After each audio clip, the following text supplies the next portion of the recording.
All right, everybody. This is Brandon with MotorNubs.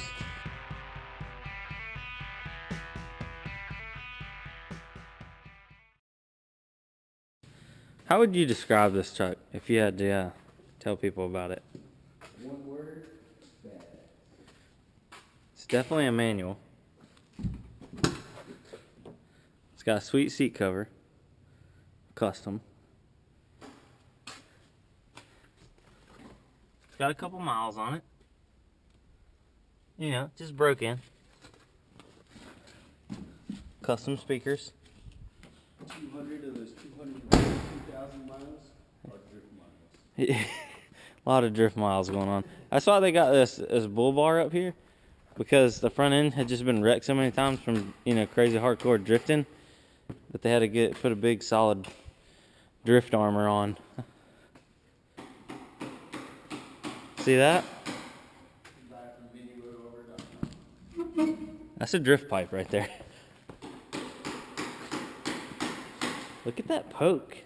Hey, no joke, your exhaust is hanging out there a little bit. I just noticed that. Is it hooked up underneath?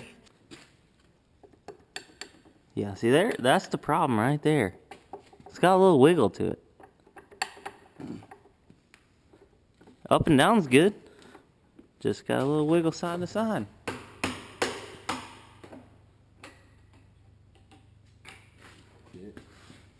This is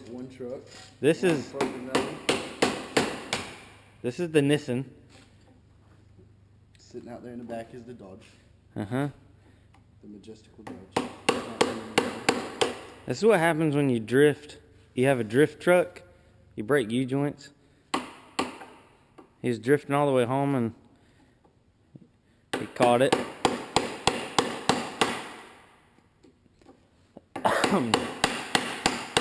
Got little pieces in there? Yeah. Oh yeah, that's good for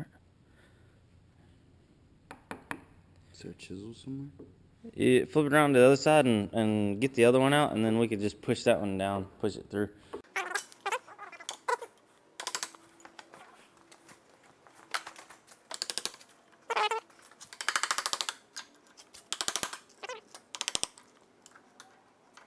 So once you get this new U-joint in, how many drifts are you going to be able to do? All of them. All of them? There's not going to be a turn I don't just go sideways through. Ow, my eye. No, Not it's your elbow. Think.